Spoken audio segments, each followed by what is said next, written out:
पुराण कहता है कि घर में संगठन होना चाहिए। भाई भाई में संगठन है, 50 साल की तरक्की किंचन मात्र समय में आपके पास आ जाएगी।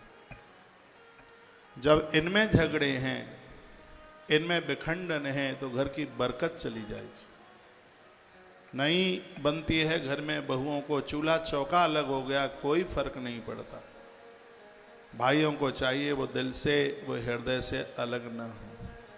एक कथा मैंने पढ़ी है, जिस समय रावण नीचे गिर गया था, प्रभु राम ने लक्ष्मण को कहा कि लखन, ये चारों वेदों को कंठ करने वाला रावण बहुत बड़ा विद्वान पंडित रहा है। ये अपने मन की कोई बात बताएगा, एक बार उससे तुम मिल के आओ। राम जी का आदेश, लक्ष्मण गए और रावण के सिर के ऊपर जाके लखन खड़े हो गए और कहा, दशानन बताइए विजय किसकी हुई। रावण ने कहा, विजय मेरी हुई है, अभी भी तुम्हें नहीं दिखता। मेरे होते हुए राम लंका नहीं घुस पाए, और राम के होते हुए मैं उनके धाम जा रहा हूं, वो रोक सके तो रोक के बता दे, इसलिए विजय मेरी हुई। छोटा सा मुंह लेकर के लक्ष्मण राम जी के पास आए। राम जी ने कहा, क्या हुआ? लखनलाल ने कहा, क्या हुआ? रस्सी जल गई पर ऐंठ नहीं गई। पूरा कुनबा मर गया तो भी कहता कि विजय मेरी हुई है। प्रभु राम जी ने कहा, तो तू सिर के ऊपर तो नहीं खड़ा हो गया था? अरे हम राजकुमार हैं, और क्या उसकी टांगों में खड़े होते?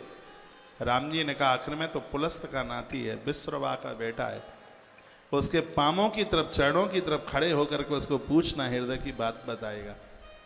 लखनलाल द्वारा से गए, उसके चरणों की तरफ, पाम की तरफ लखन खड़े हुए, तो अब के तो लक्ष्मण को पूछना भी नहीं पड़ा, रावण अपने आप कहने लगा। रावण ने कहा, अच्छा लक्ष्मण, प्रभु राम ने भेजा है, विजय किसकी हुई है? तो मैं बता ही देता हूँ, ये विजय भाई और भाई के संगठन की हुई है। सब प्रकार से मैं राम से बड़ा हूँ लक्ष्मण, उम्र में मैं बड़ा हूँ, मैंने 27 युग देखे। राम की तो अभी 27 साल की उम्र है, मैंने 27 युग देखे हैं। सब प्रकार से बड़ा हूँ, जाति में मैं बड़ा हूँ, वो क्षत्रिय में जन्म, क्षत्रिय कुल में जन्म लिए, मैंने ब्राह्मण कुल में जन्म लिया है, मैं जाति से भी बड़ा हूँ। इतना ही नहीं, मैं संपदा से भी बड़ा हूँ, उसकी ईंट पत्थर की अयोध्या, मेरी लंका सोने की है। योग्यता में भी मैं कम नहीं होऊंगा किसी भी प्रकार से, लेकिन फिर भी मेरी पराजय और राम की विजय है। लक्ष्मण, बस बात एक ही है, एक बात है इसमें, और कुछ भी नहीं है। राम के पास लक्ष्मण जैसा भाई था, राम की विजय हो गई। मेरे पास भी मेरा विभीषण होता तो राम सोच भी नहीं सकते थे मुझे पराजित करने के लिए। और रावण चला गया और बड़ी सुंदर बात बोल के गया।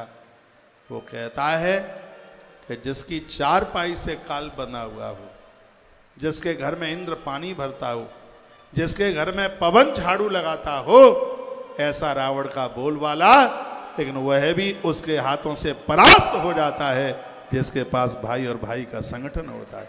भाई भाई की ताकत होती है। भूखे रह लेना, लेकिन भाई के साथ कभी युद्ध मत करना, भाई के साथ कभी लड़ाई मत लड़ना। सब कुछ धरती पर मिल जाएगा, लेकिन भाई का लाड़, भाई का स्नेह, भाई का प्रेम नहीं मिलेगा। तो मेरी बात मत मानो, राम जी की तो मान लो। लंका कांड में प्रभु राम जी कहते हैं, सुत बितनार भवन परिवारा,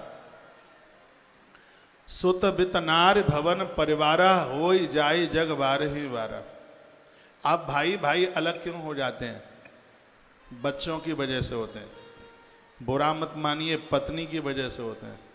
बुरा मत मानिए, संपत्ति की वजह से होते हैं। तो राम जी क्या कहते हैं? सुत बितनार भवन परिवारा, मकान की वजह से भी हो जाएंगे, पत्नी की वजह से हो जाएंगे, बच्चों की वजह से हो जाएंगे, संपत्ति की वजह से हो जाएंगे। तो राम जी क्या कहते हैं? सुत वितनार भवन परिवारा, होई जाए जग बारहंबारा। ये संसार में तुम्हें बार बार मिल जाएंगे, लेकिन अस विचार ये जागहु ताता, मिलहि न जगत सहोदर भ्राता। इस धरती पर भाई नहीं मिल सकता। भाई वो ताकत है, वो शक्ति। और मैं कहूँगा, घर में 4 बार रोज आप लड़ लेते हैं, आपकी लड़ाई का पता बाहर न लग पाए। भाई है, ज्यादा भी ले ले, क्या फर्क पड़ता है?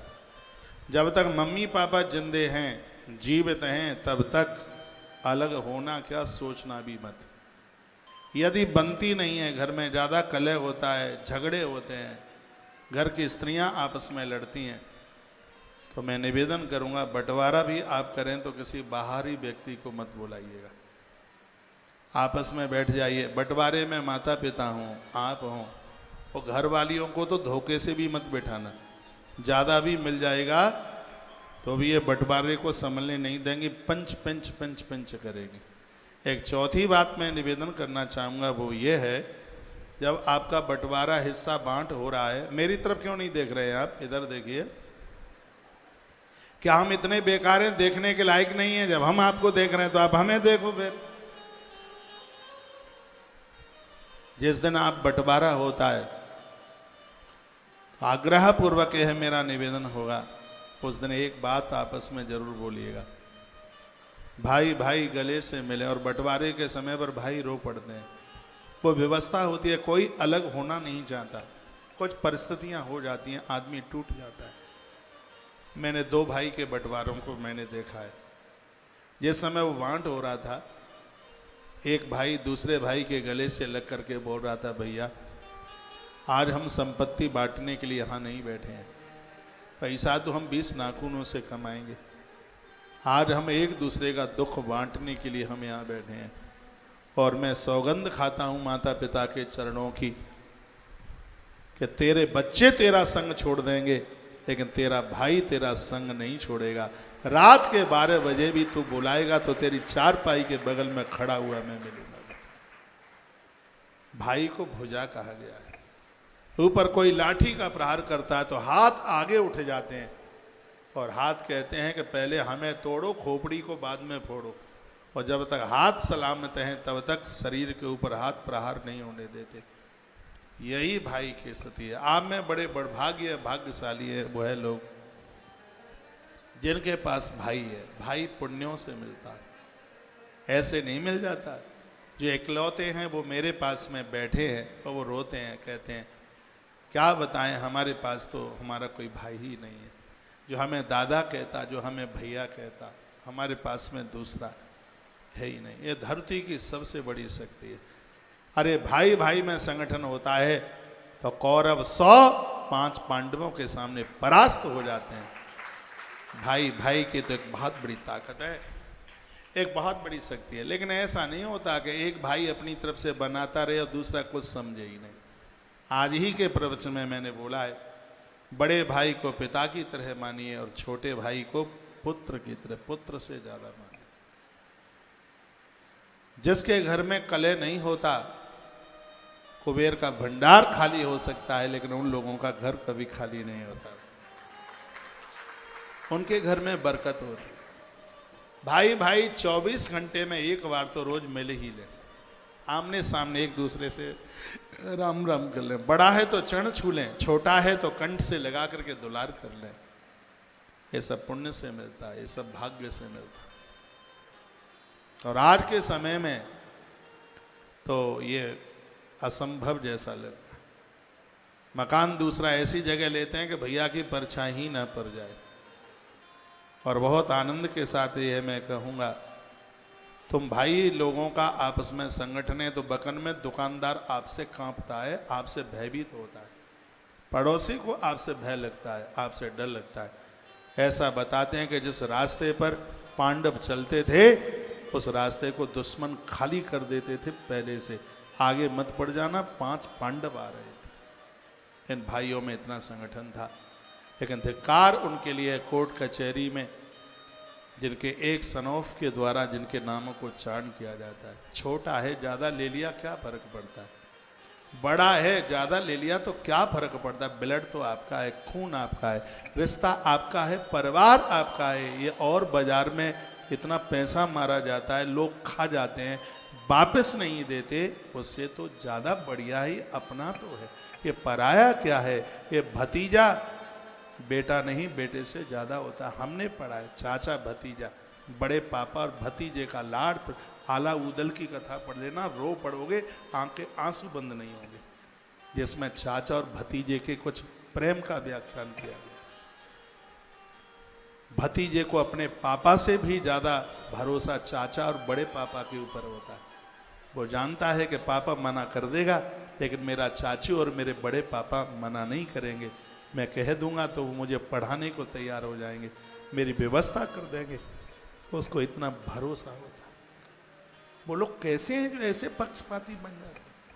भाई भाई में अनबन है, बच्चों को छोड़ देते हैं। पैसा बढ़ा है तो इसका मतलब ये नहीं कि रिश्ते नमकीन हो जाए। पैसा बढ़ा है तो इसका मतलब ये नहीं कि अपने छूट जाए। और आज धन बढ़ता है तो सबसे पहले तो रिश्ते ही बेकर जाते हैं, रिश्ते टूट जाते हैं। पैसा आया, मामा छूट गया, बुआ फूफा छूट गए, सब छूट गए, बचा ही क्या है? कुछ नहीं बचा। क्या करोगे इस पैसे का जिसमें परिवार नहीं होगा, जिसमें अपने लोग नहीं होंगे? आप एक आध करोड़ की शादी कर लेना, लेकिन जिसमें अपने नहीं दिखाई देते, उन पंडालों में बांस बल्लियों के अलावा दिखता ही क्या है? कोई दुनिया आ जाए जिसमें अपने नहीं है, उसमें सकून नहीं मिलता है। तो शिव महापुराण की जो कथाएं आपको संगठित बनाती है, आपको अपनत्व देती है, परायेपन को समाप्त कर देती है। एक बात देवरानी जेठानी सच में पास पास बैठ करके तो देखिएगा।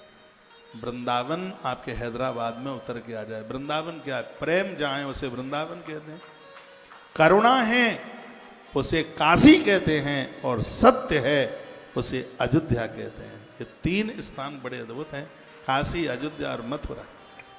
जहाँ प्रेम है वो ब्रज क्षेत्र है, जहाँ करुणा है वो काशी है, और जहाँ सत्य है वो अयोध्या है। राम सत्य के प्रतीक हैं इसलिए अयोध्या में रहते हैं, कृष्ण प्रेम के प्रतीक हैं इसलिए वृंदावन में रहते हैं, और महादेव करुणा के प्रतीक हैं इसलिए काशी में रहते हैं। कर्पूर गौरम करुणावतार। बढ़िया जीवन जीने के लिए आपके घर में तीनों का होना जरूरी है, सत्य, प्रेम और करुणा। परिवार वो कभी बिखरेंगे नहीं जिनमें सत्य होगा। जब जॉइंट फैमिलियां होती हैं तो हिसाब किताब गड़बड़ हो जाते हैं, जिसका हाथ लग जाए वही दबोच लेता है। पैसा इकट्ठा बेईमानी करके रख लो कि बाद में जब अकेले अलग अलग हो जाएंगे तब ये पैसा काम में आएगा। लेकिन सत्यवादिता हजार मनके की माला में दमकते हुए हीरे की तरह ईश्वर ने आज दिया है, परमात्मा कल भी देगा। चोरी का मार मोली में निकलेगा। थोड़ी देर के लिए लगता है चुरा लिया, भाई से चुरा लिया, व्यापार में से चुरा लिया, वो बीमारियों में निकल जाएगा, वो कहीं ना कहीं वो नष्ट हो जाएगा। जिसको जितनी जरूरत है ले लीजिए, लेकिन हिसाब में गड़बड़ी नहीं होनी चाहिए। और विशेष रूप से आप जॉइंट फैमिली में हैं तब तो ये होना ही नहीं चाहिए। आपका पैसा कोई ले सकता है, लेकिन आपके भाग्य को कोई नहीं ले सकता। और वो परिवार कभी, सुनिए ना, आप सुन नहीं रहे, जिसके जीवन में सत्यता होगी उसके परिवार में राम राज्य की स्थापना होगी, क्योंकि राम सत्य के प्रतीक हैं। इसलिए सत्य आपके परिवार में हो और प्रेम भी आपके परिवार में हो। रायपुर में मेरी कथा थी कुछ वर्षों पहले, 2020 की जनवरी में। बहुत बड़ा प्रवचन था इसी बात के ऊपर। अपने घर में प्रेम की स्थापना कीजिए। कृष्ण प्रेम के अवतार हैं, प्रेम के प्रतीक हैं। वो बांसुरी बजाते हैं। ऐसा वाद्य है बांसुरी जो एक हाथ से नहीं, बांसुरी को दोनों हाथों में संभाला जाता है। और परिवार वही टिकाऊ होते हैं जिनमें दोनों हाथ से, यानी दोनों तरफ से प्रेम होता है। एक भाई निभाए दूसरा ना निभाए, देवरानी निभाए जेठानी ना निभाए, जेठानी निभाए देवरानी ना निभाए, तो परिवार बिखर जाएंगे। कृष्ण के दोनों हाथ में बांसुरी है। इसका मतलब है कि परिवार को आप तभी संभाल पाओगे जब प्रीति दोनों तरफ से होगी। और देखो परिवार कैसे चलते हैं। आज यहाँ से कथा जब सुन के जाएं आप, तो एक कटोरे में पानी भरना और उसमें एक लकीर बनाना, ऐसे उंगली से लकीर बनाना।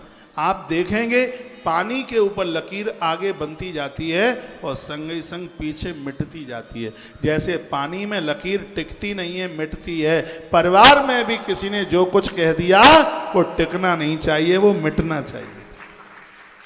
लेकिन लोग तो गांठ बांध करके बैठ जाते हैं। कल मैं 2 भाइयों की कथा सुना रहा था, ये मिटना चाहिए, ये टिकना नहीं चाहिए। फिर परिवार संभल जाएंगे, चल जाएंगे। आइए मैं प्रसंग को आगे बढ़ा रहा हूँ। घड़ी का कांटा तो ऐसे भागता है जैसे बढ़िया ब्राह्मण शराब की दुकान से भागता, ऐसे भागता है घड़ी का कांटा। मुझे कोई पूछे आपका कोई दुश्मन है, मैं कहता हूँ हाँ, घड़ी का कांटा, स्त्री पुरुष तो नहीं है, घड़ी का कांटा ऐसे भागता है। भाग रहा। कथा थोड़ी स्पीड में चलेगी, राजधानी बनकर स्टेशन सब मिलेंगे, गाड़ी रुकेगी कहीं नहीं। स्टेशन एक एक बस देखते रहना कि ये निकल गया, ये विजयवाड़ा निकल गया, नागपुर निकल गया, इटारसी निकल गया, जलगाम निकल गया, फलाना गांव निकल गया, ढिकाना गांव निकल गया। ये आया भोपाल, ये आई झांसी, और ये आ गया ग्वालियर, और ये आ गया मथुरा। उतरो और वृंदावन पहुंचो। बस स्टेशन, हर स्टेशन मिलेगा, गाड़ी कहीं रुकेगी नहीं। अकृत्वा पार्थिवम, अब कागज पर पेन चलाइए। अकृत्वा पार्थिवम लिंगम योन देवम प्रपूजेत वृथा भवत सा पूजा दमादानादिकम वृथा। लिखा है कि जिन लोगों के घर में भगवान शंकर के शिवलिंग नहीं है उनकी पूजा निरर्थक है, उन्हें अपनी पूजा का कोई भी फल प्राप्त नहीं हो रहा है। ऐसा शिव महापुराण के विद्वेश्वर संहिता के 21 नंबर के अध्याय में श्लोक नंबर 4 में ये बात लिखी है। यदि मेरी बात को कोई काट के बता सके तो बताए, यदि गलत है तो। जिसके घर में शिव की पूजा नहीं है उसको संपूर्ण देवी देवताओं का पूजन करने का कोई भी फल नहीं मिलता। ऐसा सूत शौनक ऋषियों के बीच में संवाद, ब्रह्मा नारद जी के बीच में संवाद चल रहा है, और नंदीश्वर और कार्तिकेय के बीच में ये संवाद चल रहा है, और मेरे और आपके बीच में ये संवाद चल रहा है। तो वर्णन है अकृत्वा पार्थिवम लिंगम योनि देवम प्रपूजेत। जो शिवलिंग पूजा का विधान सुनिए, जिसके करने से प्राणी कृतकृत हो जाता है।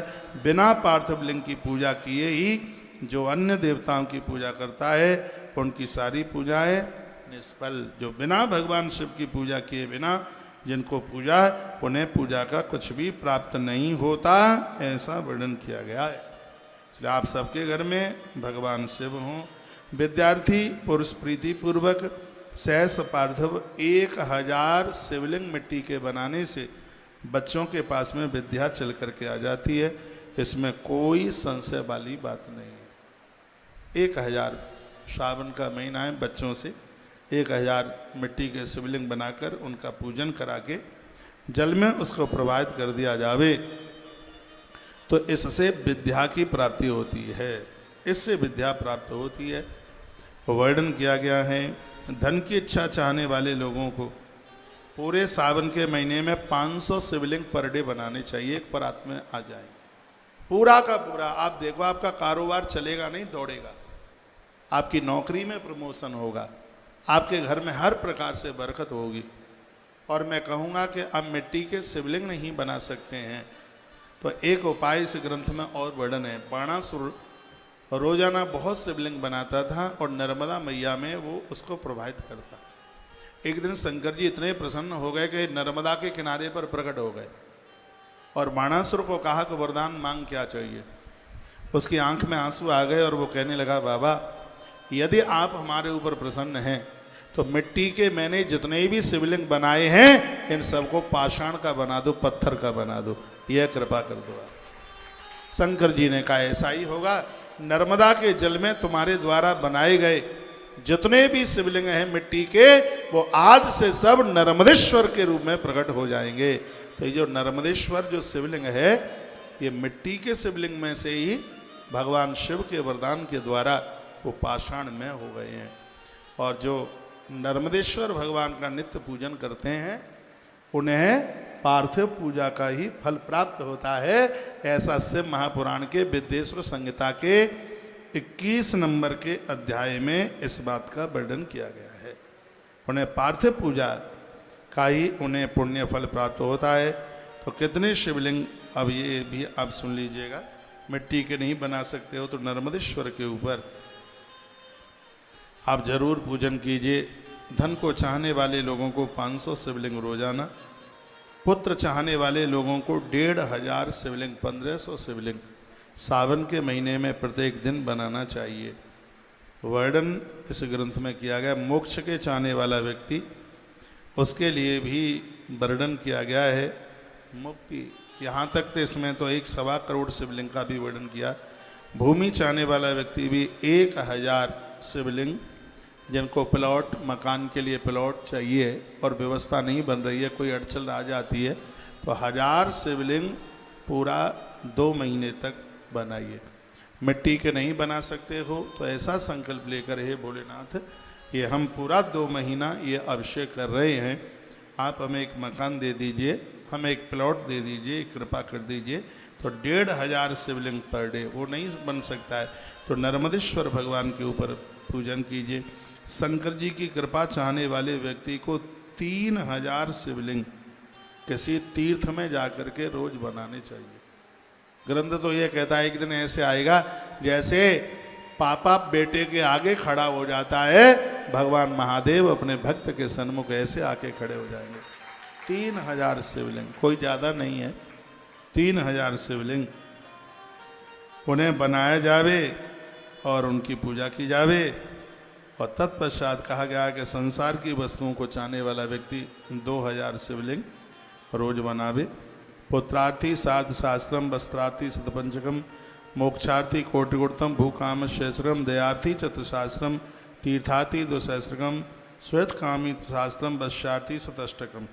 मित्र की कामने वाला 3000, वशीकरण की इच्छा करने वाला। इसमें वर्णन किया गया है जो नित्य जिनके घर में शिवलिंगों की पूजा होती है, भगवान महादेव की पूजा होती है, परिवार के लोग एक दूसरे के महत्व को समझने वाले होते हैं। किसी ने हमें पूछा महाराज जी वशीकरण का आपसे मंत्र आता है क्या? कोई बहन पूछ रही थी, पति को बस में करना है। आजकल पतियों को बस में करने के लिए बड़े बड़े टीवी पर विज्ञापन चलते हैं और ये माताएं खूब दे दे करके आ जाती हैं 10-10 हजार रुपया, खूब पति बस में हो जाए। एक कथा ग्रंथ में आती है, एक पति और पत्नी दोनों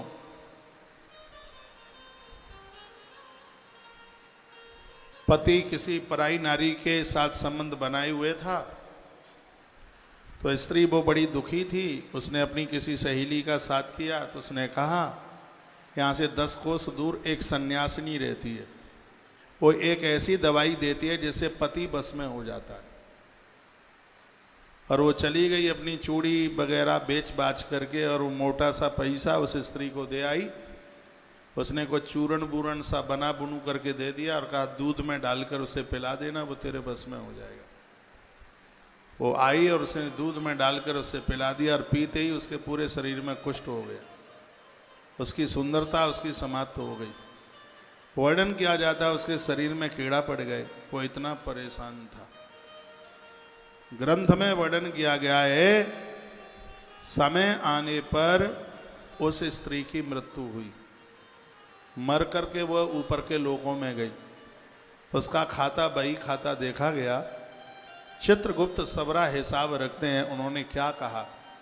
उन्होंने कहा कि इस स्त्री ने अपने पति को बस में किया है, इसलिए इसका खाता कहता है कि इस कुष्ठ इस दुख को भोगने के लिए 100 जन्मों तक इसको स्वान योनि में जन्म लेना पड़ेगा, कुतरिया बनना पड़ेगा। और उसके तत्पश्चात चांडालिनी के घर में इसका जन्म होगा। ये ग्रंथों में कथा है। ये कथा तो बहुत विस्तार से है, वो मैं आपको सब नहीं सुना पाऊंगा। किसी को बस में मत करना। हाँ, यदि बस में आपको करना ही है तो एक छोटा सा मंत्र मैं भी दिए देता हूं आपको। चूरण नहीं है, मंत्र है छोटा सा, बता दूं? इससे पति बस में हो जाएगा।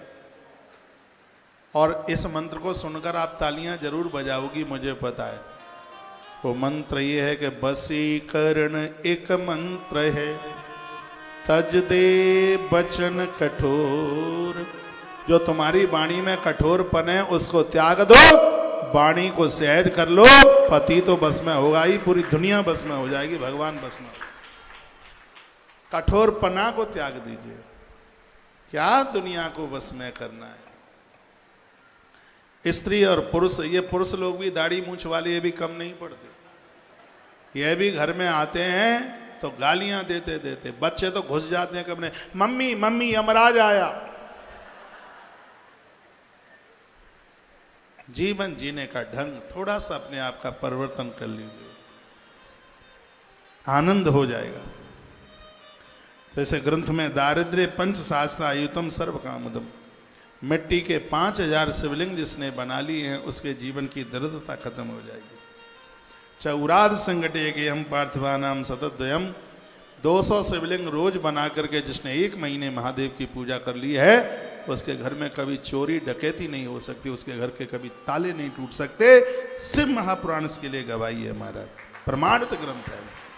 200 शिवलिंग, पूरा महीना उसके घर में चोरी नहीं होगी, डकैती नहीं होगी, उसके घर का सामान नहीं लुटेगा। यह भगवान शंकर के पूजा का क्या क्रम है, आनंद कर दिया। न लिंगाराधनाद्यात् पुण्यम वेद चतुष्टय।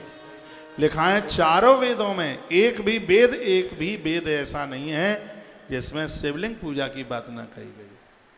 चारों वेदों में, चतुर्थ वेद में शिवलिंग पूजा की बात कही गई। हमें कोई परसों के दिन मैसेज कर रहा था कि लिखा है जो पत्थर के शिवलिंग पूजेगा, मिट्टी के शिवलिंग पूजेगा और ये पूजेगा शंकर की पूजा, देव प्रतिमाओं की पूजा करेगा, वो घोर नरक में जाएगा। और शिव महापुराण का उसमें कोई अध्याय, हमने कहा इसके 14 श्लोक हैं, पूरे पढ़ो, उसमें पूरा पढ़ो तब बात का पता लगेगा। बेधर्मियों ने हमारे ग्रंथों के साथ में बहुत ज़्यादा छेड़छाड़ करी है। जब तक आप पूरा चैप्टर नहीं पढ़ेंगे तब तक वो बात बिल्कुल समझ में नहीं आएगी। और इस सावन के महीने में हमें महादेव से दूर करने के लिए बदमाश लोग बड़े उल्टे पुल्टे मैसेज भेजते रहते हैं। हम जैसे लोग आपको कभी कंफ्यूज नहीं करेंगे। सीधी सी बात है, राम जी ने शंकर जी को पूजा, शिवलिंग की पूजा करी तो क्या राम नरक में गए हैं? कृष्ण ने गोपेश्वर का पूजन किया, महादेव की पूजा करी तो क्या भगवान श्री कृष्ण नरक में गए? 8 दिन से इतना मैसेज जा रहा है और उसमें यह है कि जो इन देव प्रतिमाओं को, शिवलिंग को, मिट्टी का शिवलिंग, धातुओं का शिवलिंग और इनको पूजेगा, उन्हें घोर नरक का उन्हें वास मिलेगा। मेरे भी मोबाइल में आया है, ये आया है, क्या लिखा है इसमें, मैं सुनाई दूँ आपको, फिर चलूँ आगे, क्योंकि मैं तो बात वही बोलता हूँ जो घटना घटी है। बोलिए भक्त वत्सल भगवान की जय हो, श्री हनुमान जी महाराज की जय हो, आज के आनंद की जय हो। थोड़ा ध्यान कर लूँ ये किसने भेजा है, देखो क्या लिखा है इसमें। अब लोग समाधान तो फिर मांगते ही हैं जब ये सब ऊट पटांग बातें ये लोग लिख करके भेज देते हैं।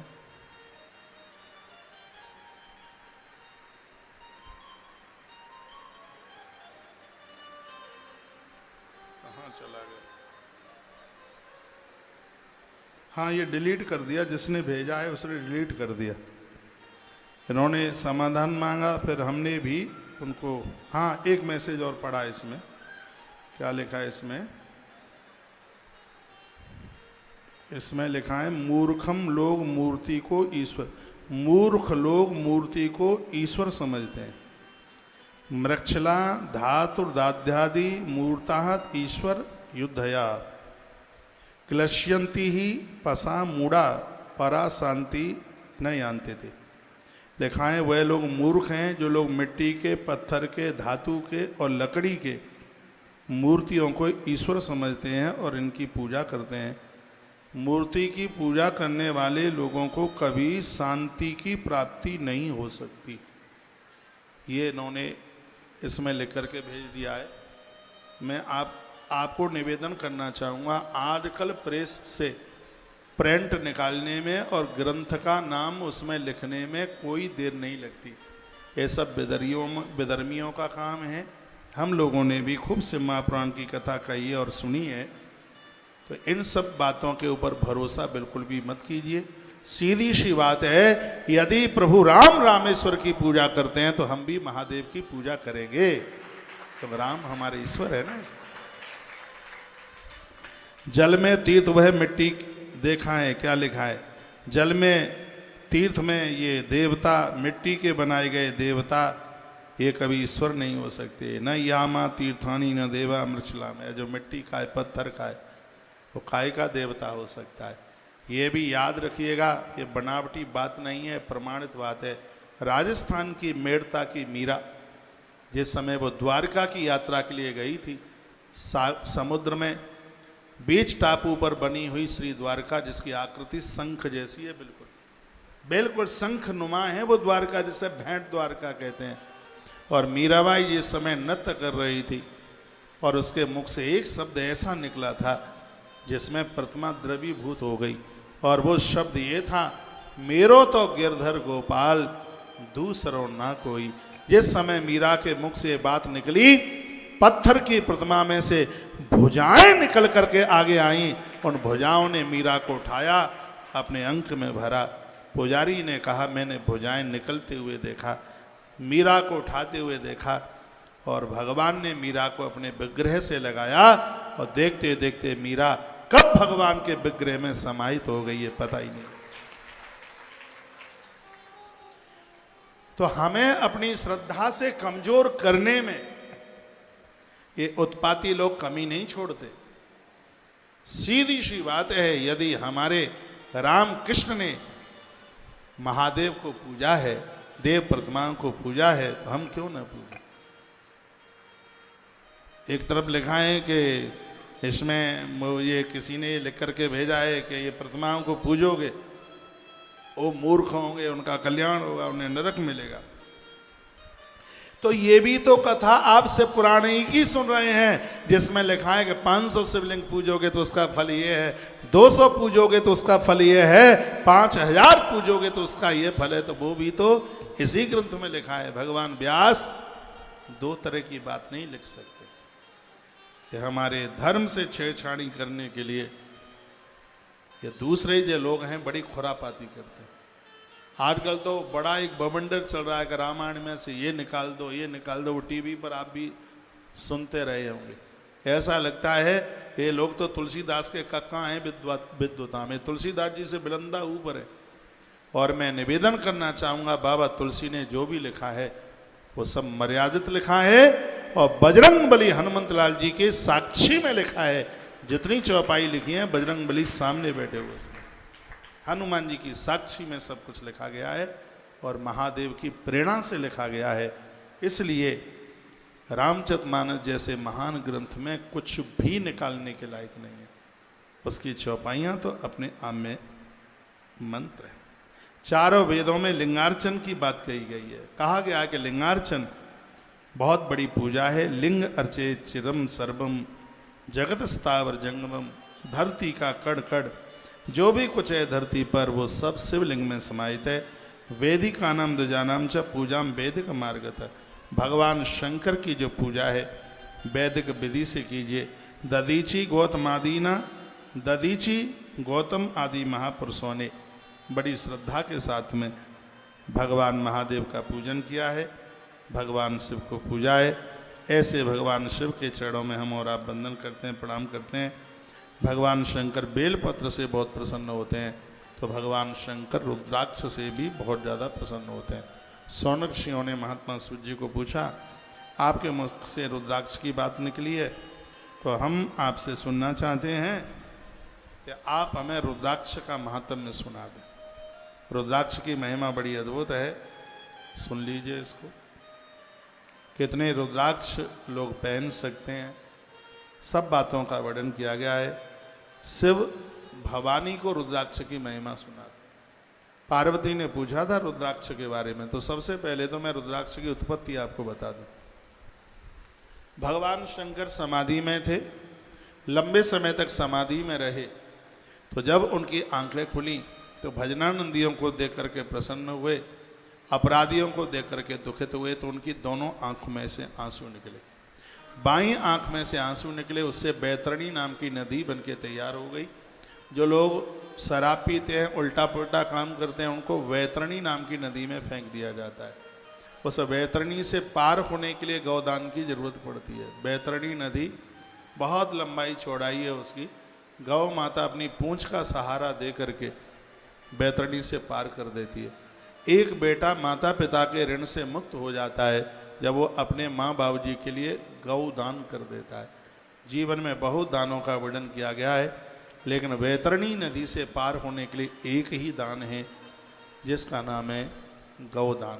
शिव महापुराण में उस गैया की महिमा और वैतरणी के प्राकट्य दोनों की बात कही गई है। शिव के बाह्य नेत्र का आंसू गिरा। पापियों के लिए, अपराधियों के लिए बैतरणी नदी बनकर के तैयार हो गई। भगवान शिव की दाहिनी आंख से अश्रुपात हुआ और वो है जल जहाँ जहाँ धरती पर गिरा और वहाँ पर बड़े दिव्य रुद्राक्ष के वृक्ष बन करके तैयार हो गए। तो रुद्राक्ष इसका नाम क्यों है? रुद्रा अक्षर रुद्राक्ष, जो शंकर की आंख से पैदा हुआ है, इसलिए इसका नाम रुद्राक्ष। आपकी समझ में आ रही है बात? तुलसी नारायण की आंख से प्रकट हुई है। वो कैसे हुई वो भी 1 मिनट में सुन ले आप। जिस समय सागर का मंथन हुआ तो उसमें से अमृत कुंभ निकला, अमृत कलश। ब्रह्मा जी पास में खड़े थे। ब्रह्मा जी ने कहा अमृत कलश निकला है, धन्वंतरी भगवान लेके आए थे। तो ब्रह्मा जी ने उसको हाथ में ले लिया और ये कहा कि इसको सबसे पहले भगवान नारायण के हाथ में दे दें, फिर इसका क्या करना है वही बताएंगे। तो देवताओं ने वो अमृत कलश है वो भगवान नारायण के हाथ में दे दिया। नारायण बड़े प्रसन्न हुए। नारायण ने अमृत कलश का ढक्कन खोल के देखा इसमें अमृत कितना है।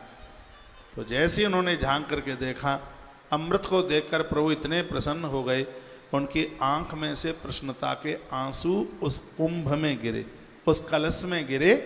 और जैसे ही नारायण का आंसू उस कुंभ में गिरा तो देखते देखते उस कलश में से तुलसी का वृक्ष पैदा हो गया।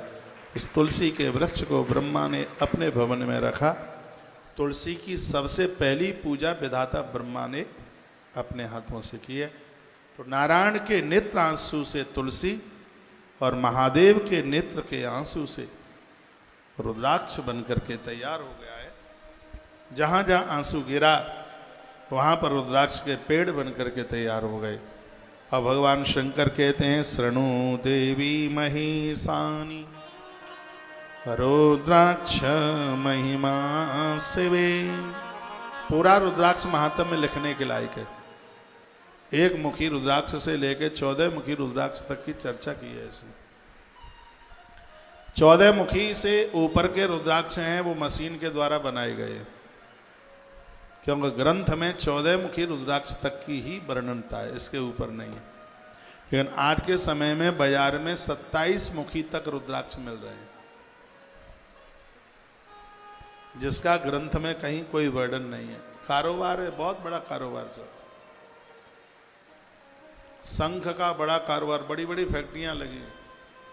असली शंख की पहचान है, शंख को आप नीचे दबा दीजिए, ऊपर उसके ऊपर चावल भरी है, चावल शंख को दबा नहीं पाएगा, शंख उछल करके ऊपर आ जाएगा। आज मशीनों के द्वारा खूब निर्माण हो रहा है, धड़ल्ले से हो रहा है। रुद्राक्ष भी खूब 2-2 हजार रुपया में 1 मुखी रुद्राक्ष बहुत मिलता है बाजार में। वो काजू जैसा है, ऐसे इस तरीके का, आधे चंद्रमा के। 1 मुखी रुद्राक्ष शंख की तरह होता है और इसको पहना नहीं जाता, इसको पूजा जाता है। इसमें लिखा है साक्षात महादेव का रूप है। इस समय इस देश में, दुनिया में 1 मुखी रुद्राक्ष नेपाल में पशुपतिनाथ भगवान के मंदिर में है। साल में 1 बार दर्शन होता है शिव महारात्रि के समय पर। आइए हम कुछ ये रुद्राक्ष का विज्ञान है इसे सुने लेते हैं। कथयामी तब प्रीता भक्तानाम हित काम्या। हे देवी, ये रुद्राक्ष की जो महिमा है वो भक्तों का हित करेगी और भक्तों की कामनाओं की पूर्ति करेगी। ये कथा, ये महिमा, ये महात्म्य, ये इतना अद्भुत है। भगवान भोलेनाथ स्वयं अपने मुंह से बता रहे हैं। भूमौ गूढ़ावा चक्रे रुद्राक्षा शिववल्लभाम मथुराया अयोध्यायां लंकायां मलये तथा सहद्रादोच तथा काश्याम देशे सुने सुबा तथा। वर्णन किया गया है मथुरा में, अयोध्या में, लंका, काशी, हरिद्वार, इन जगहों पर रुद्राक्ष का जन्म हुआ। विदेश में इंडोनेशिया जैसी जगह पर रुद्राक्ष की पैदावार ऐसे है जैसे अपने यहाँ आलू और चावल की पैदावार, वहाँ पर इतना रुद्राक्ष होता है। श्वेत रक्ता पीत कृष्णा। वर्णन किया गया है कि रुद्राक्ष की भी 4 जातियाँ हैं। ब्राह्मणा, क्षत्रिया, वैश्या, शूद्रा, जाता, ममाज्ञेया। 4 वर्ण के रुद्राक्ष हैं, ब्राह्मण वर्ण, क्षत्रिय, वैश्य और कनिष्ठ। 4 वर्ण के रुद्राक्ष हैं। जो रुद्राक्ष सफेद रंग का है वो ब्राह्मण वर्ण का है। जिस रुद्राक्ष का रंग हल्का सा लाल है वो क्षत्रिय वर्ण का है। जिस रुद्राक्ष का रंग थोड़ा पीला सा है वो वैश्य वर्ण का है। और जिस रुद्राक्ष का रंग सांवला है वो कनिष्ठ वर्ण का है। बड़ी अच्छी बात कही है, विद्या प्राप्ति के लिए ब्राह्मण वर्ण का रुद्राक्ष चाहिए। राज सत्ता के लिए क्षत्रिय वर्ण का रुद्राक्ष चाहिए। देश की सेवा के लिए, फौजी लोगों के लिए, सिपाही लोगों के लिए लाल रंग का रुद्राक्ष चाहिए। व्यापार वाणिज्य के लिए पीले रंग का रुद्राक्ष चाहिए। माता पिता और समाज की सेवा करने के लिए सांवले रंग का रुद्राक्ष चाहिए। तो जो श्वेत रंग का रुद्राक्ष है यह आपको विद्वान बना देगा, और लाल रंग का रुद्राक्ष है यह आपको बलवान बना देगा, और पीले रंग का रुद्राक्ष है यह आपको धनवान बना देगा, और जो सांवले रंग का जो रुद्राक्ष है ये आपको भगवान का परम भक्त बना देगा, ईश्वर का भक्त बना देगा। तालियां तो बड़ी ऐसे मरी मराई बज रही हैं कि हाथ पर मेहंदी लगा के आए हो गया।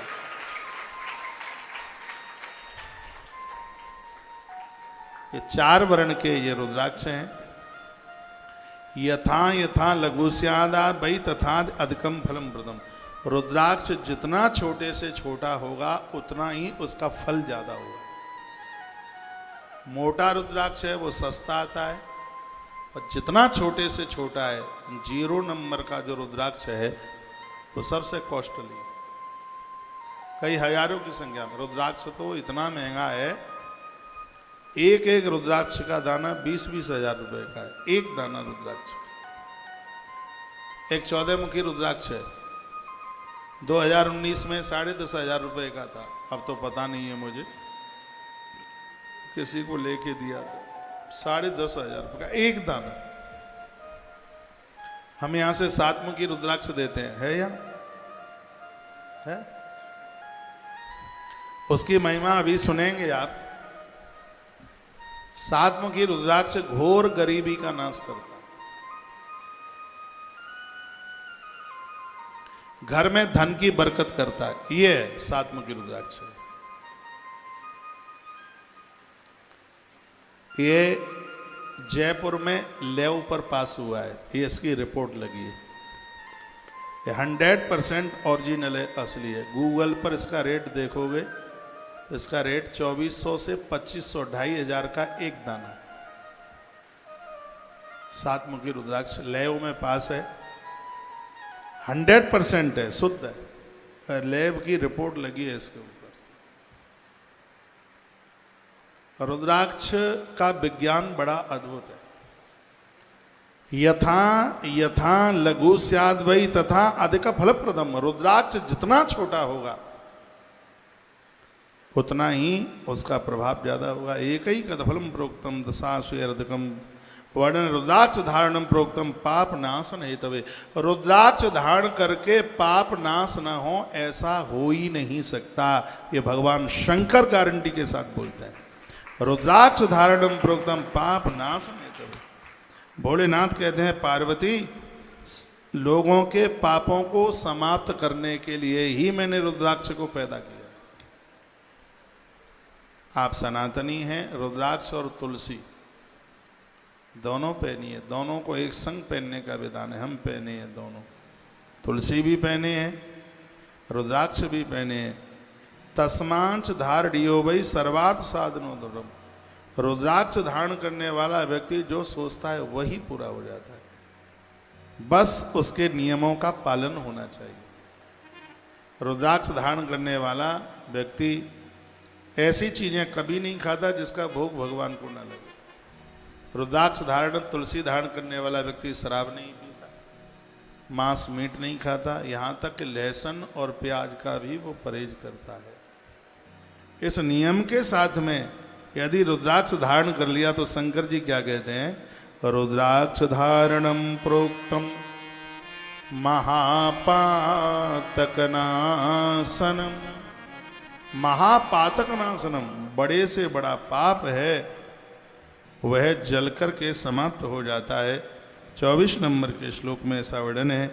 ब्रह्म हत्या जैसे महापातक नष्ट हो जाते हैं जो रुद्राक्ष धारण करता है। 100 रुद्राक्ष धारण करने वाला पुरुष स्वयं रुद्र स्वरूप हो जाता है। भगवान शंकर कहते हैं कोई 100 दानों की माला पहने हो और उसका दर्शन आप कर लें तो ये समझ लो कि साक्षात महादेव का दर्शन हो गया है। पूरी माला 108 मनके की माला है।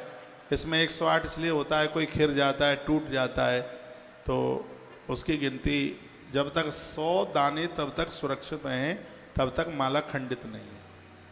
100 दाने से नीचे हो जाते हैं तो उसमें दाने बढ़ा लीजिए। आप 108 मनके की माला पर जप करते हैं, मन का 108 होता है, 108 बार आप जपते हैं तो उसको गिनती 100 में ही उसकी मानी जाती है। भगवान शिव कहते हैं कि जिसने 100 मनके की माला, 100 दाने की माला जिसने धारण की है, वो कहते हैं ऐसे व्यक्ति का यदि कहीं आप कोई दर्शन कर लेते हो तो आप समझ लो कि साक्षात आज आपने महादेव का दर्शन कर लिया है, भगवान शिव का दर्शन कर लिया है। भैया इतनी बड़ी महिमा रुद्राक्ष की बताई गई है। कहा गया 11 शतानि धृत्ताय फलमाप्यते तत्फलम शक्यते नैव भक्तुम वर्षशतैरपि। रुद्राक्ष धारण करने वाले पुरुष की महिमा का वर्णन 100 साल तक किया जावे तो भी पूरा नहीं हो सकता, इतनी बड़ी महिमा है। पूरे शरीर में रुद्राक्ष धारण कहाँ पर कितना रुद्राक्ष धारण करें वो बताया। भजनानंदियों के लिए तो कहा गया है कि उनका जनेऊ भी रुद्राक्ष का होना चाहिए। रुद्राक्षेण जपन मंत्रम पुण्यम कोटि गुणम भवेत 10 कोटि गुणम पुण्यम धारणा लभते नर। ये शब्द लिखने के लायक है। पहले तो मैं श्लोक संख्या आपको बता दूं। श्री शिव महापुराण विद्येश्वर संहिता अध्याय नंबर 25 और श्लोक नंबर 58, इसमें लिखा है कि आप रुद्राक्ष की माला पर, रुद्राक्ष की माला पहन करके रुद्राक्ष की माला से जप करते हो तब आपके जप का फल 10 करोड़ गुना तत्काल हो जाए। 10 करोड़। चाहे आप स्त्री हैं चाहे आप पुरुष हैं, आप भगवान की जो पूजा है वो तुलसी और रुद्राक्ष पहन करके ही आप कीजिएगा तो आपकी की गई पूजा, आपका किया गया जप 10 करोड़ गुना बढ़ेगा। बहुत लोगों को बिना माला जप करने का अभ्यास होता, कहते हैं हम करमाला कर रहे हैं। अरे आलसियों, काय की करमाला कर रहे, काय का करमाला है? माला है नहीं आपके पास, आपको जूड़ी आती है, माला पकड़ने का अभ्यास नहीं है, माला पकड़ते नहीं है। माला के ऊपर ही जप कीजिएगा। मेरी बात मत मानो, इस ग्रंथ की तो मान लो। इसमें लिखा है माला के ऊपर जप करते हैं तो 1 करोड़ गुना फल उसका होता है, और माला पहन करके जप करते हैं तो 10 करोड़ गुना उसका फल प्राप्त होता है। मैं रुद्राक्ष की माला पहन के आपको से पुराण सुना रहा हूं, इसलिए सुना रहा हूं क्योंकि इस कथा का फल 10 करोड़ गुना ज्यादा बढ़ जाए। इसलिए हम लोग तो पूजा पाठ रुद्राक्ष पहनकर, तुलसी पहनकर परम वैष्णव लोग हैं, तो ये सब चीजें हमारी और आपकी धमनियों में होनी चाहिए, हमारी श्वासों में होनी चाहिए। तो विद्येश्वर संहिता का अध्याय नंबर 25 और श्लोक संख्या 58 रुद्राक्षेण जपन मंत्रम पुण्यम कोटि गुणम भवेत। अब यहां से पुराण की कथा इसलिए रुद्राक्ष है, पद्म पुराण में तुलसी की महिमा है, तो इसको दोनों को जोड़ लो। तुलसी और रुद्राक्ष की माला पर आप जब करते हैं, एक बात और लिख लें, वो ये है जब आप पहनते हैं तो कई चीज़ों की माला हो सकती है। पहनने में तुलसी और रुद्राक्ष और स्फटिक सब मिलकर के हो सकता है। यहाँ बड़ी अद्भुत बात लिखी है, आप जो जप कर रहे हैं वो जपने वाली माला एक ही चीज़ की होनी चाहिए। यदि तुलसी की है तो पूरी तुलसी की हो, रुद्राक्ष की है तो पूरी रुद्राक्ष की हो, स्फटिक की है तो पूरी स्फटिक की हो, बैजंती की है तो पूरी बैजंती की हो। जो कई चीजों की मिश्रित माला है, वो पहनने के काम में आती है, उससे कभी जप नहीं किया जाता, ऐसा से पुराण में। इसमें एक और अद्भुत बात लिखी है, वो ये है कि जिस माला पर आप जप करते हैं उस माला को पहना नहीं जाता, और जिस माला को पहनते हैं उस माला पर जप नहीं किया जाता। जो जपने वाली जो माला है, दो दानों के बीच में एक गांठ लगी हुई होनी चाहिए, दोनों दाने चिपकते हुए नहीं हों, और जप करते समय एक बार मंत्र बोलने पर एक ही मन का नीचे जाए। कभी कभी ऐसा होता है, दादी जप कर रही होती है, पोता आके कहता है दादी अदरक वाली चाय बन गई है, फिर जप में मन थोड़ा ही लगता है, ये माला खींचती है कि सुमेरु कितना दूर है, हाल ही माला पूरी हो जाती है, देर नहीं लगती, 10-10 मन का एक साथ खींच डालो, पटक दो खींच के हाल ही। पुण्य तो है नहीं, अपराध खूब है महाराज। इसलिए माला को तो बड़ी शालीनता, सहजता और बड़ी नियम के साथ में उसको जपा जाए। लिखा है कि त्रिपुंडेन च संयुक्तम रुद्राक्षां विलसांगम, त्रिपुंड लगा के, त्रिपुंड मीन्स तिलक लगा करके जब आप भजन करते हैं तो उस भजन का, उस जप का कई गुना पुण्य बढ़ जाता है। तावद कालम स्वल्प मृत्यु न तम देवी विभाजते, क्या गजब की बात कही है। श्लोक नंबर है 59। यह रुद्राक्ष जितने काल पर्यंत प्राणी के शरीर में रहता है उतने समय तक उसे अल्प मृत्यु की बाधा नहीं रहती, अकाल मृत्यु नहीं होती उनकी जो रुद्राक्ष धारण करते हैं। यदि ये कह दिया है जन्म पत्री में उम्र कम है, एक बात और मैं आपको बोल दूं, रुद्राक्ष धारण करने वाले व्यक्ति को महामृत्युंजय मंत्र साधना का पुण्य रोजाना प्राप्त होता है। महामृत्युंजय मंत्र प्राणों को सुरक्षित रखता है, कवच के रूप में है। तो रुद्राक्ष की महिमा यही है, दुनिया में किसी भी प्रकार की माला हो, जैसे बगलामुखी मैया का मंत्र हल्दी की माला पर ही कामयाब होता है, उसी प्रकार से महामृत्युंजय मंत्र भी रुद्राक्ष की माला के ऊपर ही वो प्रभावी होता है, वह प्रभावशाली होता है।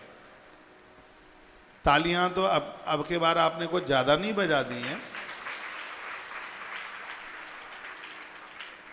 लिखा त्रिपुण्य युक्त रुद्राक्ष से सुशोभित शरीर वाला पुरुष जो मृत्युंजय का जाप करता हो, उसके दर्शन से साक्षात शंकर जी का दर्शन हो जाता है। महामृत्युंजय मंत्र रुद्राक्ष की माला पर कोई कर रहा हो और उसका आप दर्शन कर ले। श्लोक नंबर है 60 नंबर। ये मैं श्लोक नंबर इसलिए बोलता रहता हूं कि कोई मेरी बात को गलत साबित ना कर दे। आजकल मीडिया का जमाना है, सोशल मीडिया चलती है, कटाक्ष हाली हो जाता है, लेकिन हम बड़े बड़भागी हैं कि हमारी कही गई बातों के ऊपर अभी तक तो कोई कटाक्ष नहीं किया, क्योंकि सिगरी बातें प्रमाण के साथ होती हैं। 60 नंबर के श्लोक में क्या सुंदर बात कही, त्रिपुंडेन च संयुक्ता रुद्राक्ष विलसांगमा, त्रिपुंड लगा करके रुद्राक्ष की माला पर मृत्युंजयम जपम तम च दृष्टा रुद्र फलम लभेत। कोई भी व्यक्ति रुद्राक्ष की माला पर त्रिपुंड लगाकर महामृत्युंजय मंत्र का जप कर रहा हो, 60 नंबर के श्लोक में लिखा है, ऐसे उस पुरुष का दर्शन हो जाए, स्त्री का दर्शन हो जाए तो समझ लो कि गौरी शंकर भगवान का दर्शन हो गया। ये समझ लीजिएगा। भवानी ने पूछा, प्रभु बड़ा आनंद आ रहा है, ये रुद्राक्ष किस किसने धारण किया? कहा विष्णुवादिदेव भक्ता सा धार्ये युर्ण संशय, रुद्र भक्तो विशेषेण रुद्राक्षान धारयेत सदा। शंकर जी कहते हैं विष्णु ने रुद्राक्ष धारण कर रखा है, ब्रह्मा जी ने, वरुण ने, इंद्र ने, अग्नि देवता ने, श्री कार्तिकेय जी ने, गजानंद गणपति ने, देवर्षि नारद जी ने, महात्मा कपिल ने, महात्मा जमदग्नि ने, ये नाम आए हैं, इन्होंने ये रुद्राक्ष धारण किए हैं। इन्होंने, मैया ने कहा रुद्राक्ष के बारे में आप बताएं, तो भोलेनाथ कहते हैं कि सबसे पहला रुद्राक्ष है देवी, उसका नाम है एक मुखी रुद्राक्ष। 6:30 बज गए हैं, 5-7 मिनट और ले लूँ आपकी। कोई दिक्कत तो नहीं है। तो एक वक्त्र शिवा साक्षात भोक्ति मुक्ति फल प्रदा। हे देवी, सबसे पहला रुद्राक्ष है एक मुखी रुद्राक्ष, जो कि संसार की वस्तु और मरने के बाद मुक्ति ये दोनों को देने वाला है। तस् दर्शन मात्रेण ब्रह्म हत्याम व्यपोवती। एक मुखी रुद्राक्ष के दर्शन मात्र से ब्रह्म हत्या जैसे महापातकों से छुटकारा मिल जाता है। एक मुखी रुद्राक्ष की इतनी बड़ी महिमा है। ब्राह्मण का धन खाना ब्रह्म हत्या के बराबर ही पाप देता। किसी ने हमें पूछा था कि क्या बताएं, ऐसे ऐसे पंडित जी से हमने कर्जा ले रखा था और पंडित जी की मृत्यु हो गई है और उनके बच्चे बच्चे तो सब कुछ ऐसे ही वैसे ही है, उनका पैसा है, अब क्या करें। मैंने कहा वो चले गए दुनिया छोड़ के, उनसे तुमने पैसा ले रखा था, अब ब्राह्मण कन्या के विवाह में इस पैसे को खर्च कर दीजिएगा, ये समझ लो, तो आप उससे मुक्त हो जाएंगे। मैंने कई जगह पढ़ा है कि ब्राह्मण का धन खाना भी एक ब्रह्म हत्या जैसा ही पाप देता है। तो एक मुखी जो रुद्राक्ष है, तो दर्शन मात्रेण ब्रह्म हत्याम व्यपोवती, इसके दर्शन मात्र से ब्रह्म हत्या जैसे महापातक दूर हो जाते। द्वैवक्त्रो, अब दूसरा ही लिख लीजिए, द्वैवक्त्रो देव देवेश सर्व काम फल प्रदा विशेषता सरुद्राक्षो गोवधम नासी द्रुतम। आपके घर में कोई ट्रक ड्राइवर है, ठेला चलाता है, ट्रक चलाता है, सड़क पर वाहन चलाता है, या तो मैं ये कहूँगा आप ही चलाते हैं, ज़्यादा गाड़ियों में बैठते तो कीड़े मकोड़े कितने जीव जंतु, और चौमासे में तो बहुत ज़्यादा मर जाते हैं। तो यह ग्रंथ वर्णन करता है कि ऐसे जीव जंतुओं को अनजान में जिनसे की मृत्यु हमसे हो जाती है, अपनी गाड़ी में, अपने वाहन में, आगे जहाँ आपने बोनट के क्या डैशबोर्ड बोलते हैं, क्या बोलते हैं, आगे या हनुमान जी कोई बैठा लेते हैं, कोई शंकर जी बैठा लेते हैं, आगे एक शीशा सा लगा होता है, पीले वस्त्र में आप दो मुखी रुद्राक्ष बांधकर अपनी गाड़ी में, गाड़ी कभी एक्सीडेंट नहीं होगी, वो घटना ग्रसित नहीं होगी, वो सुरक्षित रहेगी। दो मुखी रुद्राक्ष। ड्राइवर बढ़िया है, उल्टा पुल्टा खाता पीता नहीं है, तो गले में पहने। चाहे तुम हवाई जहाज के ड्राइवर हो, चाहे रेलगाड़ी के ड्राइवर हो, काल में भी प्राण सुरक्षित रहेंगे। ये दो मुखी रुद्राक्ष का बड़ा प्रभाव है। अब तुम कहाँ से लाओगे, हम ही दे देंगे, और क्या करें फिर। तो द्वैवक्त्रो देव देव ऐसा सर्व काम फलप्रदः, इसकी महिमा ये। और अगली फिर बताया गया त्रवक्त, फिर है तीन मुखी रुद्राक्ष। त्रवक्त्रो यो ही रुद्राक्ष साक्षात् साधनद सदा तद प्रभावात् भवेद्युर्वै विद्या सर्वा प्रतिष्ठिता। तीन मुखी जो रुद्राक्ष है वो विद्या प्राप्ति के लिए परम साधन है। आपके जो बच्चे हैं उन सबके गले में तीन मुखी रुद्राक्ष होना चाहिए विद्या प्राप्ति के लिए। बच्चे भुलक्कड़ हैं, भूल जाते हैं, तीन मुखी रुद्राक्ष सभी बच्चों के गले में।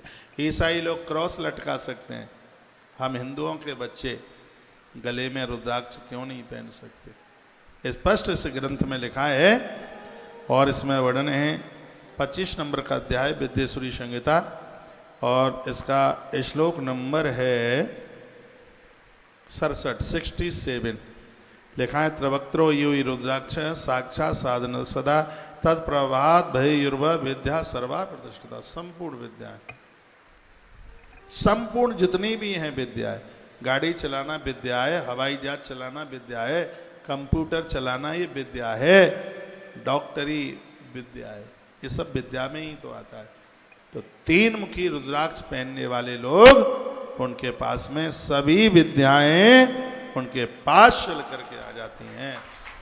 तीन मुखी रुद्राक्ष जरूर पहन लो, सोने चांदी में मड़वा के पहन लो, ऐसे पहन लो। ये सिर्फ बातें सुनाने के लिए नहीं है, हम भी तो पहनते हैं, इनमें हमारा विश्वास है। बड़ा फायदा है, जीवन में कभी माथे में दर्द नहीं होता। चौथा साल चल रहा है, एक दिन के लिए भी कथा बंद नहीं है। लोहे की मशीनरी में भी रिंग पिस्टन डल जाते, उसकी तो सर्विस करानी पड़ती महीने 2 महीने में। यहाँ तो सर्विस की भी जरूरत नहीं पड़ रही है। हाँ, कहाँ पड़ रही है सर्विस की जरूरत है। टेंट वाले बदल गए, कैमरा वाले बदल गए, संगीत वाले बदल गए। तो भगवान की कृपा से हम तो अखाड़े में डटे हैं, परमात्मा की कृपा से। इसका भी प्रभाव है। इसको गले में, आपका बच्चा कंप्यूटर चलाता है, कंपनी में जाता है, 8-10 घंटा काम करता है, उसे रुद्राक्ष पहनाइए, उसको जो मेहनत है उसको मेहनत व्यापेगी नहीं, स्वास्थ्य ठीक रहेगा। ये रुद्राक्ष की महिमा, 3 मुखी रुद्राक्ष जो आप सहयोग कर रहे हैं, उसमें यहां से कौड़ी दी जा रही है। आपके घर के ऊपर जादू टोना टोटका, उल्टा पुल्टा भी लोग नींबू काटेंगे, मिर्च फोड़ेंगे, इनको इतनी आफत आती है भैया क्या बताएं। अपने मंदिर में कौड़ी रखो, कौड़ी। गोमती चक्र आपके घर में बरकत कम नहीं होने देगा, बरकत बढ़ेगी, संपदा बढ़ेगी, कमी नहीं आएगी बिल्कुल। कौड़ी, कौड़ी गोमती चक्र सबके घर में हो। 3 मुखी रुद्राक्ष पूरे हिंदुस्तान के बच्चों के कंठ में होता है। 3 मुखी रुद्राक्ष विद्या प्राप्ति के लिए अमोघ साधन। आप जो लोग हैं, आप 5 मुखी रुद्राक्ष पहनिए। 5 मुखी रुद्राक्ष जो पहनते हैं उनको हर रोज चातुर्मास करने का, चौमासा करने का फल प्राप्त होता है। 5 मुखी रुद्राक्ष। पहले लोगों ने शराब पी ली है, जुआ खेला, कुकर्म किया, पराई नारी के संग फंस गए, पराये पुरुष के संग फंस गए, तो ऐसा ये 5 मुखी रुद्राक्ष है, ये प्रायश्चित कर देता है अपराधों का। इतनी बड़ी महिमा है इसकी। 5 मुखी रुद्राक्ष आप सबके गले में, 3 मुखी रुद्राक्ष है वो बच्चों के गले में, और 7 मुखी रुद्राक्ष है वो आपके मंदिर में हो। घोर गरीबी का नाश करता है 7 मुखी रुद्राक्ष, घोर गरीबी का। मैं श्लोक बोले देता हूं ना। सप्तवक्त्रो महेशानीय नंगो नाम नामत धारणा तस्य देवेशी दरिद्रो ईश्वरो भवेत्। ये 7 मुखी रुद्राक्ष दरिद्रता का नाश करते हुए व्यक्ति को ईश्वर की तरह वैभवशाली बना देता है। ये रुद्राक्ष का बहुत बड़ा विज्ञान है। आज तो ये कथा पूरी नहीं हो पाएगी, लेकिन इसको कल पूरा जरूर कर देंगे। कल तो भगवान कैलाशपति कैसे बने, ऐसी तमाम कथाएं। और देखिए, जैसे भागवत जी में सुदामा चरित्र है, विशेष है ना। इस ग्रंथ में रुद्राक्ष महात्म्य, बेल महात्म्य, बेल पत्र महात्म्य, भस्म महात्म्य, ये शिव महापुराण की विशेष कथाएं। और आरंभ में, शुरू में इन कथाओं का जो आरंभ होता है उस समय आपकी संख्या कम होती है। 17 तारीख तक दोपहर के कामों को थोड़ा जल्दी जल्दी निपटाओ। 2:30 बाद में बजे, उससे पहले आप पांडाल परिसर में आके बैठ जाओ। कल से तो जगह भी नहीं मिलेगी बैठने को, बाहर से जाना ही पड़ेगा फिर। तो जल्दी आइए, पहले आओ पहले पाओ, सीधी बात है। पहले आओगे बैठने को जगह मिल जाएगी। और कल की कथा तो इतनी जोरदार है जो अभी 3 दिन में नहीं हुई। 3 दिन की एक बराबर, कल की एक बराबर, 3 के ऊपर चौथा दिन भारी होगा। आप ताली ही बजा रहे हैं तो ताली इसलिए भी बजाइए।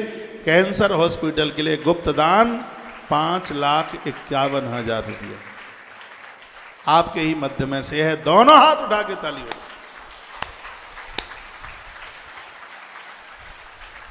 बनावटी दान नहीं है, असली है। मेरी व्यासपीठ असली ही बोलती है। 1,00,000 रुपया और गुप्त दान, फिर ताली बजा।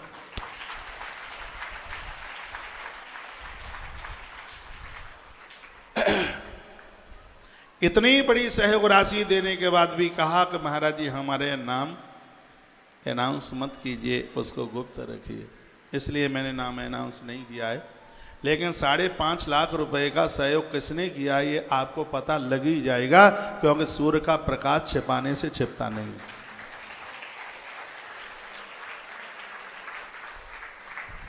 एक माता जी ने 1,00,000 रुपया का लिफाफा मुझे ही आज सुबह पकड़ाया है। नाम बोलने के लिए मना किया है, गुप्त दान महाकल्याण, चलो ठीक है।